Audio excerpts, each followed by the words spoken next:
Now, what tends to happen with this type of problem is you look at it and you just go, oh my God, complex part, how am I ever going to do this? Where do I start? Well, you've got this lovely scale over here that they've given you to actually construct the drawing on. So they've already made life a lot easier for you, and they've got even a starting point here, this line here. So that might be a good place to start, okay? Start at the top. Yes, why not? Okay, so, but we're going, well, remembering that a section view is like cutting a part in front. So if we're looking directly at the front of this object and we're sectioning it through here, okay, through that line there, and we'll call that A. Obviously a section would normally be drawn on a top view, okay, but I'm just trying to show you where I'm slicing it. Even when the school's shut, the bells go off.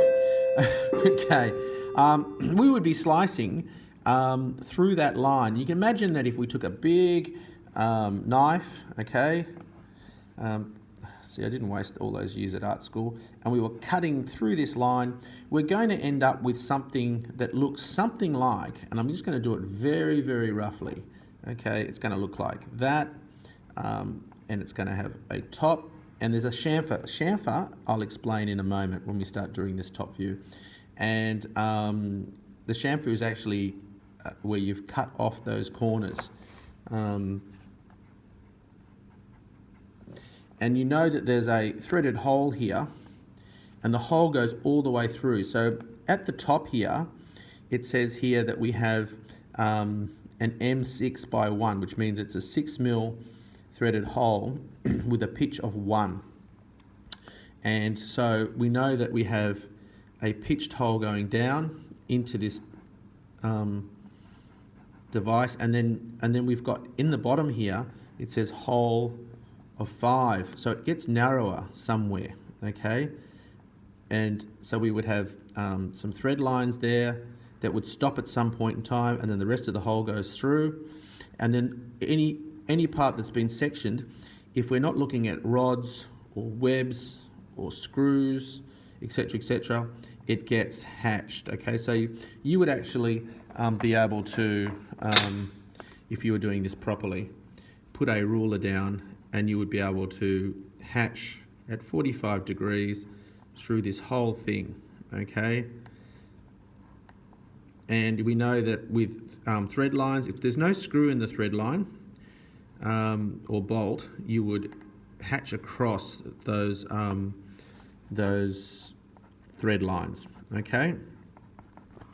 And so basically, that's what it's going to look like when you've sliced it through that line. So having a go at visualizing it is a good thing to do.